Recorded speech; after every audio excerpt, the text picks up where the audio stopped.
What if I told you that one of the biggest reasons people push you away is because you're trying too hard to be liked? It sounds backwards, doesn't it? You're kind, supportive, generous. You say yes often. You try to be there for everyone.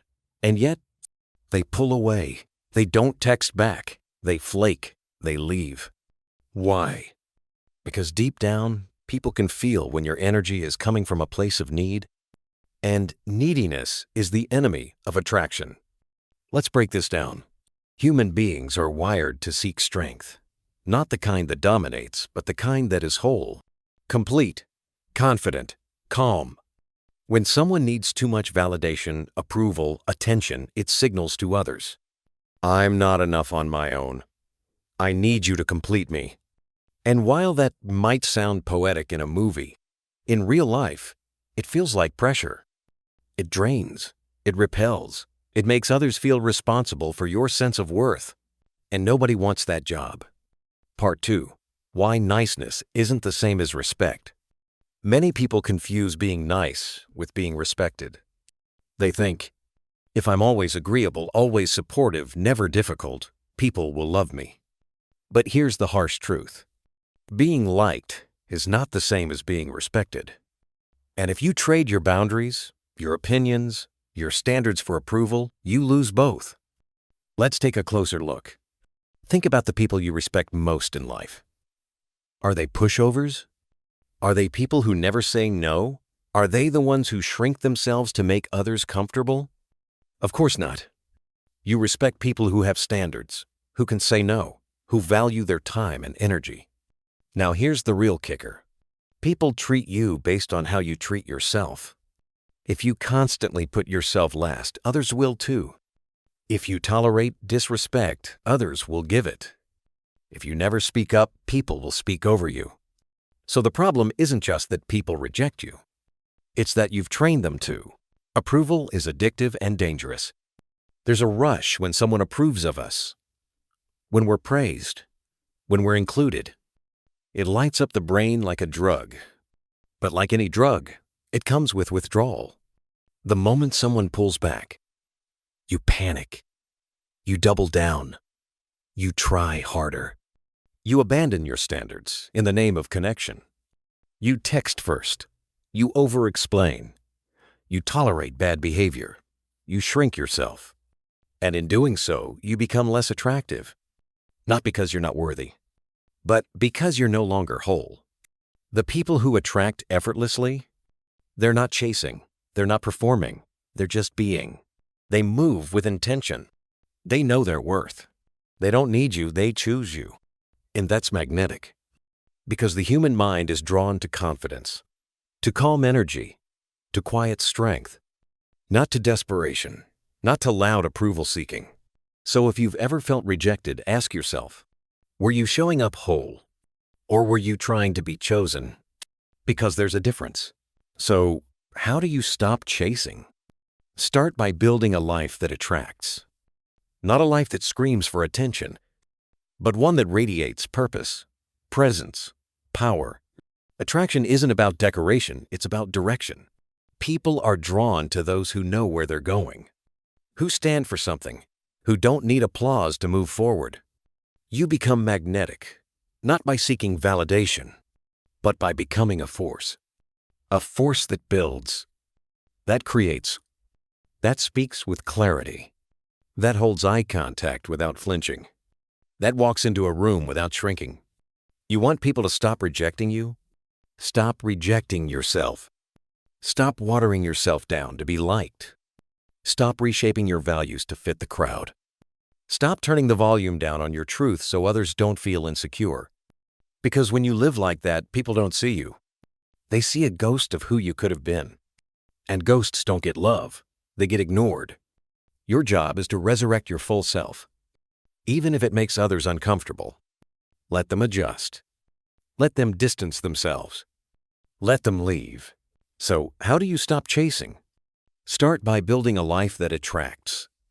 Not a life that screams for attention, but one that radiates purpose, presence, power. Because the people who belong in your life will only recognize you when you're finally being real. Remember, people don't reject your truth. They reject your fakery. They reject your neediness. They reject the masks you wear because they can feel they're not real. So drop the act. No more fake humility. No more pretending you don't care. No more acting smaller to make others feel big. Your greatness isn't a threat. It's a light. But you have to be willing to shine, even if it blinds some. Because true attraction isn't about strategy. It's about alignment. Alignment between who you are and how you act. Between what you value and what you tolerate. Between your voice and your volume. No more whispers. Speak clearly. Move boldly. Show up fully. That's when rejection stops. Because now, you're not asking to be chosen. You've already chosen yourself. And the world? It starts to respond accordingly. So how do you stop chasing? Start by building a life that attracts. Not a life that screams for attention, but one that radiates purpose, presence, power. Because the people who belong in your life will only recognize you when you're finally being real. Remember, people don't reject your truth. They reject your fakery. They reject your neediness. They reject the masks you wear because they can feel they're not real. Let's talk about the energy you carry. Because rejection isn't always about what you say. It's about what people feel when they're around you. Desperation has a scent. Insecurity echoes. Neediness can be felt in the pauses between your words. You can smile, dress well, say all the right things. But if your energy says, "Please like me," people pull away. Why? Because we're wired to move toward strength, toward certainty, toward people who are rooted in something real. So what does your presence say before you open your mouth? Are you the one who fills the space? Or do you shrink in it? Are you speaking from grounded conviction? Or are you fishing for validation with every sentence? You see, presence isn't about volume. It's about gravity.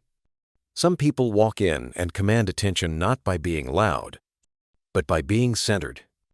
They don't seek approval. They project self-respect. And in that self-respect, others find something rare, something worth trusting. So ask yourself, where in your life are you outsourcing your worth? Is it in the way you dress? The people you chase? The silence you fear? The compliments you collect just to feel alive? It's not wrong to want to be seen, but it's fatal to need to be seen to exist only when others reflect you. You must become a source of clarity, a source of intention, a source of direction. Because when you are that, people feel it. They stop testing you. They start respecting you. But that only happens when your self-worth isn't negotiable. When you stop putting your identity on the auction block, every time someone blinks wrong, you are not a product. You are not a pitch. You are not a request. You are a presence. And the moment you carry yourself that way, rejection turns into redirection. Because now, the people who aren't ready for you won't stay. And that's not loss, it's liberation. What if I told you that the reason people keep rejecting you isn't because you're unworthy, but because you're trying too hard to be accepted? That your eagerness to fit in is the very thing pushing people away? You think you're being kind, polite, generous, low maintenance. But to the world, it doesn't feel like strength. It feels like need, like desperation. And need repels. This is hard to hear, but important. The world doesn't respect those who beg for attention. It respects those who command it. When you constantly try to prove your worth, you send a silent message. I don't believe I'm enough, so let me earn it. But confidence isn't earned through begging. It's revealed through being. Think about it. The people you admire, do they chase validation? Or do they stand still and let it come to them? They're not arrogant. They're grounded. They don't talk too much. They don't overshare. They don't seek to be liked by everyone. And because of that, people respect them. You see, the paradox is this. The more you try to be chosen, the less you are. The more you let go of needing to be picked, the more you stand out. It's energy. People feel it. Neediness creates pressure. It makes people uncomfortable even if they don't know why. But presence grounded, self-respecting presence that draws people in. Let me give you an example. There's a man in the room. He's well-dressed, polite, smiling at everyone, laughing at every joke, offering to help, complimenting people nonstop. Harmless, right? But something feels off. Then there's another man, quieter, observant, says little, but when he speaks, it lands.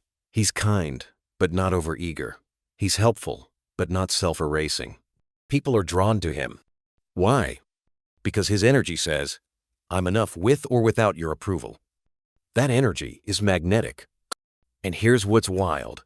It has nothing to do with looks, money, or status. It's posture.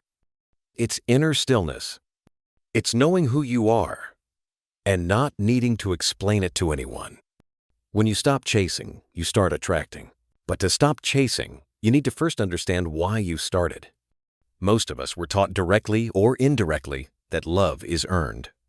That if we're good, quiet, helpful, pleasing, we'll be accepted. But this created a dangerous belief that we must abandon parts of ourselves to be liked. So we shrink. We filter. We smile when we're hurting. We nod when we disagree. And slowly, we disappear. Not to others, but to ourselves. So when someone finally rejects you, it cuts deeper than it should. Not because they were special, but because you weren't even being yourself and still weren't accepted. That's the pain most people carry. The heartbreak isn't from losing someone. It's from realizing, even my mask wasn't enough. But maybe the mask is the problem. Maybe the person you're pretending to be isn't supposed to be liked. Because the real you, the bold you, the imperfect, direct, grounded, passionate you, that version doesn't chase. That version shines. So the question becomes, are you willing to stop chasing even if it means standing alone for a while? Because yes, when you stop people-pleasing, some will leave. But those who stay, they'll see you. Not your mask, not your performance. You. And that's when real connection begins. It's the same in business, in dating, in friendships. The ones who try the hardest to be accepted often get overlooked. The ones who are clear in their standards get noticed. Why? Because clarity is power. And nothing repels more than a person who doesn't know who they are. So let's flip the script.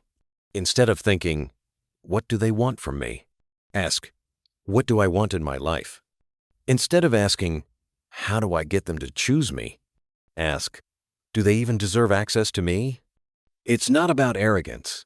It's about alignment. You don't need to become louder, prettier, richer, or more agreeable. You need to become more you, more honest, more intentional, more rooted in what you believe, because the ones who matter will find you. And when they do, they won't be impressed by your people-pleasing. They'll be inspired by your presence.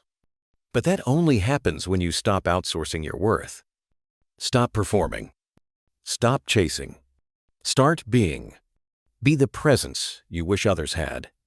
Because the most attractive energy on the planet isn't perfection. It's wholeness. A person who's at peace with who they are and doesn't need you to approve. That's who we're drawn to. That's who we respect. Not the loudest, not the flashiest, but the realest. Here's the deeper truth. People don't reject you because you're not good enough. They reject you because your energy says, I need you. Neediness creates imbalance. It makes the other person feel responsible for your worth. And no one wants that job, not consciously, but subconsciously. Think about it. When someone enters your life with grounded confidence, they don't ask for your approval. They don't try to be what you want. They just are. That's rare. That's powerful. That's attractive. But when someone shows up needing your validation, you feel it. And even if they're nice, even if they're attractive, you start pulling away. Not because you're cruel, but because the energy feels heavy. That's what neediness does. It doesn't create connection. It creates weight. And people, especially in today's world, are allergic to emotional weight. So how do you fix this? You stop performing. You stop auditioning. You stop editing yourself to earn love. Instead, you start building you. You start spending time alone. You develop skills. You find peace in silence. You say no often. You build a life that feels good with or without an audience. And something magical happens. The less you need others, the more they show up.